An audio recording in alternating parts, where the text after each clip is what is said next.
අද මම ඕගොල්ලන්ට කියලා දෙන්න යන්නේ ගැදරින් පුට් ගැන. ගොඩක් අයට ප්‍රශ්නයක් තියෙනවානේ Tamanට ගැලපෙන ගැදරින් පුට් එක මොකක්ද කියලා අඳුරගන්නේ කොහොමද කියලා. මම අද කියලා දෙන්න යන්නේ ඒ ගැන. ඒක ඉගෙන ගන්න කලින් subscribe කරලා නැති කට්ටිය subscribe කරලා bell icon එකත් click කරලා එන්න. මොකද අලුතෙන් මම වීඩියෝ එකක් දාපු ගමන් එතකොට ඕගොල්ලන්ට බලන්න පුළුවන්. නැත්තම් මම දාන වීඩියෝ ඕගොල්ලන්ට පේන්නේ නැහැ. මගේ channel එකේ වීඩියෝ බලන අයගෙන් 80%ක්ම වීඩියෝ බලනවා. නමුත් subscribe කරලා නැහැ. වීඩියෝ බලන අයගෙන් 20%යි subscribe කරලා තියෙන්නේ. ඒක නිසා කරුණා කරලා channel එක subscribe කරන්න. අද මම ඔයගොල්ලන්ට කියලා දෙනවා වෙළඳපොලේ සුලභව මිලදී ගන්න පුළුවන් ගැදරින් පුට් වර්ග 4ක් ගැන. ඇතර මේ හතරෙන්ම ගැදර වෙන එක තමයි වෙන්නේ. නමුත් මේ පුට් හතරේ වෙනස්කම් තියෙනවා වගේම මේ හතරෙන් රැලි කරගන්න විදිය සහ හැදෙන රැලි වල වෙනසක් තියෙනවා. ඉතින් මේ වීඩියෝ එක ඉවර වෙනකම් බැලුවොත් ඔයාලට පුළුවන් ඔයාට ගැලපෙන ඔයාගේ වැඩේට ගැලපෙන ගැදරින් පුට් එක මොකක්ද කියලා අඳුරගන්න. මේ තියෙන්නේ P952 කියන පුට් එක. මේක තමයි සාමාන්‍යයෙන් ගොඩක් අය දැකලා තියෙන නිසා බහුලවම භාවිතා වෙන්නේ. මේකේ මේ පුට් එක පිටිපස්සේ තියෙනවනේ මේ ඇණය සහ ඇණයට සම්බන්ධ කරලා ස්ප්‍රින් එකක් තියෙනවා. ඔයාට මේ පුට් එකේ තියෙන මේ ඇණය තද කරලා පුළුවන් ගැදර් වෙන ප්‍රමාණය අඩු වැඩි කරන්න. ඒ කියන්නේ ඔයා මේ ඇණය සම්පූර්ණයෙන්ම උපරිම තද කළාම මේ පුට් එකෙන් උපරිමයෙන්ම ගැදර් වෙනවා. ඔයා මේ පුට් එකේ මේ ඇණේ තද කරනකොට මේ පුට් එකේ පතුල සාමාන්‍යයෙන් පුට් එකේ යට කොටස පුට් එකේ පතුල තියෙන්නේ ෆීඩොග් එකට සමානවනේ. ඔයා මේ ඇණේ තද කරනකොට මේ පුට් එකේ ඉස්සරහ පැත්ත පහළට හැරෙනවා. ඒ කියන්නේ පුට් එකේ පිටිපස්ස ඉස්සෙනවා. ඒ කියන්නේ පුට් එකේ පිටිපස්ස ෆීඩොග් එකෙන් ඉස්සෙනවා. ඒ කියන්නේ ෆීඩොග් එක උඩට වැදිලා තියෙන්නේ පුට් එකේ ඉස්සරහ පැත්ත විතරයි. පිටිපස්ස පැත්ත උඩට ඉස්සිලා ඉඩක් හැදෙනවා. අන්න ඒක නිසා තමයි මේ රැලිවීමේ ක්‍රියාවලිය සිද්ධ වෙන්නේ. ඉතින් පැහැදිලිනේ. ඔයා මේ ඇණය තද කරන්නේ කොච්චරක්ද? අන්න ඒ ප්‍රමාණයට සාපේක්ෂව ඔයා රැලි කරන්න යන රෙද්ද රැලි වෙන එක සිද්ධ වෙනවා. ගැදර් කරන මොන පුට් එක පාවිච්චි කළත් මැෂින් එකේ මැහුම් පරතරය ඈඩ් කරන්න ඕනේ. ඒකට අපිට කලින් ඉලක්කමක් කියන්න බෑ 4ට තියන්න 5ට තියන්න කියලා. ඔයා මහන රෙද්දට ඔයා පාවිච්චි කරන පුට් එකට ඔයාගේ මැෂින් එකේ ස්වභාවයත් එක්ක තමයි මැහුම් පරතරය ඈඩ් කරන එක කොච්චරක්ද කියන එක තීරණය වෙන්නේ. ස්ටිච් රෙගියුලේටර් එකෙන් මැහුම් කොච්චර ඈඩ් කරනවද කියලා තීරණය වෙන්නේ. ඒක නිසා කලින් ඒකට 4ට තියන්න 5ට තියන්න 3ට තියන්න කියලා කියන්න බෑ. මේ තියෙන්නේ P50 කියන ගැදරින් පුට් එක. මේක බලපුවම දැන් අපි ඉස්සෙල්ලා බලපු එක තරම් සංකීර්ණ නෑ. බොහොම සරල පෙනුමක් තමයි තියෙන්නේ. නමුත් මේකත් ඉතාමත් හොඳට ගැදර වෙන ගැදරින් පුට් එකක්. ඉන්දිකට් මේකේ බලපුවම අපිට පේන්න තියෙන්නේ ඉන්දිකට්ට බහින සිදුර තියෙනවා. ඊට අමතරව නූල ඇතුළට දාගන්න කපපු පොඩි කට් එකක් තියෙනවා. පුට් එකේ ඉස්සරහා පැත්ත ඝනකමට තියෙනවා. පුට් එකේ පිටිපස්ස පැත්ත ඉස්සරහා පැත්තට සාපේක්ෂව ඝනකම අඩුයි. ඒ කියන්නේ මේක ෆීඩොග් එක උඩට හේතු වුනහම පුට් එකේ ඉස්සරහා පැත්ත විතරක් ෆීඩොග් එකට උඩට හේතු වෙලා තියෙනවා. පුට් එකේ පිටිපස්සේ කොටසේ ඉඩක් ඉතුරු වෙනවා. මතකයිනේ අපි අර කලින් P952 ගැන කියනකොට ඒකෙදී අර අපි ඇණේ තද කරාම ඉස්සරහා පැත්තෙන් හේතු වෙනවා පිටිපස්සෙන් ඉඩ තියෙනවා කිව්වේ. අන්න ඒකම තමයි මේකේ පෙර නිමිත්තෙන්ම පුට් එකේ පිටිපස්සේ ඉඩක් ඉතුරු කරලා එනවා. ඉතින් මේකත් හොඳටම ලස්සනට ගැදර් කරන්න පුළුවන් පුට් එකක්. මේ වගේම තවත් පුට් එකක් තියෙනවා මම ඔයගලන්ට ඒකත් පෙන්නන්න.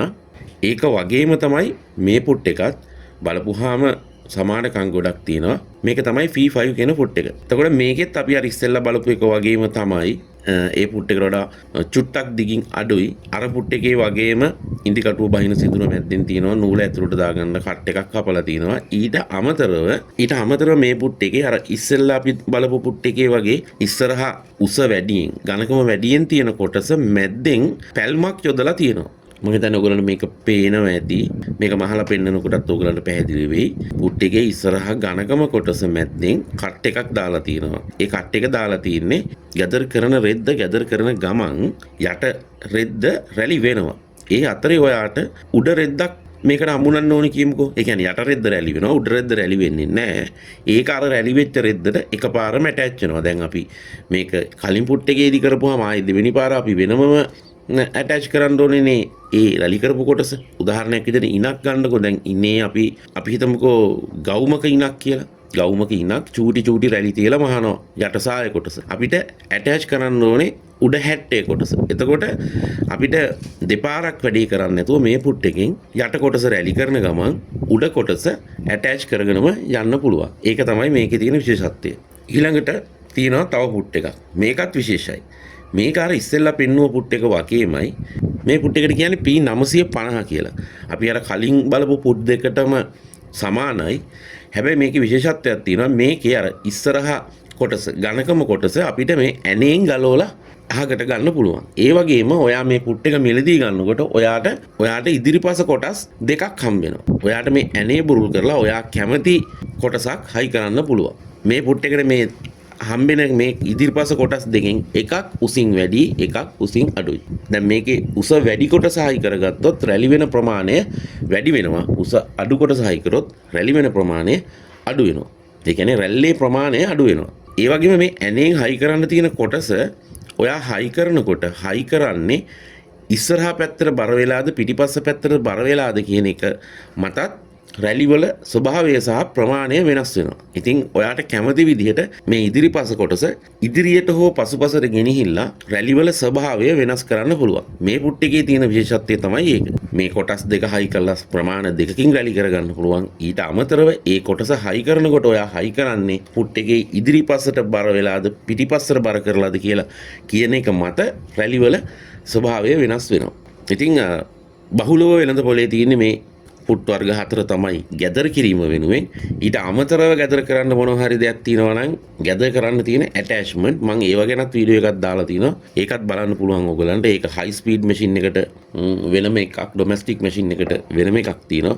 ඉතින් ඒ වීඩියෝ එකත් බලලා ඕගලන්ගේ දැනුම වර්ධනය කරගන්න පුළුවන්. දැන් අපි මේ පුට් 4න් මහලා බලමු. දැන් මම ඕගලන්ට මහලා පෙන්වන්න හදන්නේ P952 පුට් එකෙන්. කිසිම ගැටලුවක් නැතුව අපූර්වට රැලි කරගන්න පුළුවන්.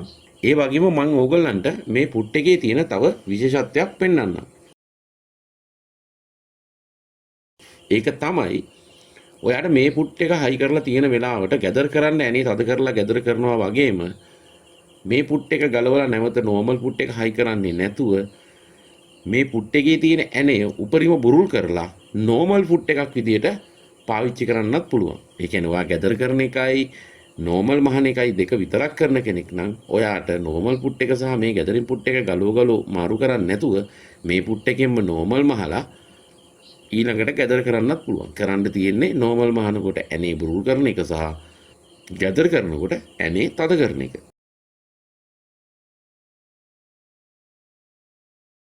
දැන් මම මේ ඔයාට මහලා පෙන්වන්නේ P50 පුට් එකෙන්. ඒකත් කිසිම අවුලක් නැහැ. ලස්සනට ගැදර වෙනවා.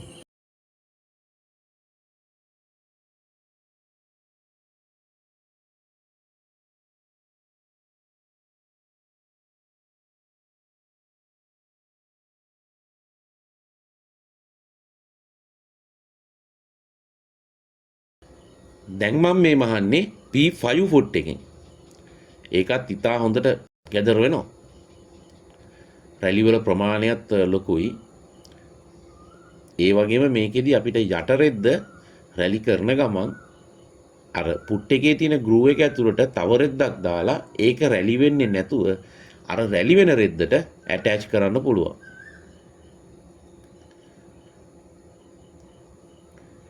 ඇත්තට මේකෙදි කිසිම ගැටලුවක් නැතුව ලස්සනට රැලි කරගන්න පුළුවන්. යටපැත්තේ රැලිත් හොඳට එනවා. ඒ වගේම උඩ රෙද්දක් මොන විදිහකටවත් ඇකිලෙන්නේ නැහැ.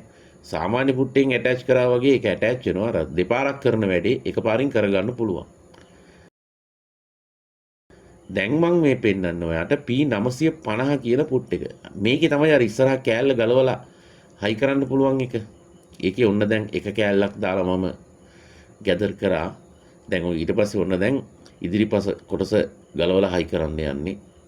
මේකෙදි මේ කොටස් දෙක මාරු කරපුවාම පැහැදිලි වෙනසක් පේනවා රැලිවල ප්‍රමාණය සහ රැලිවල හැඩය.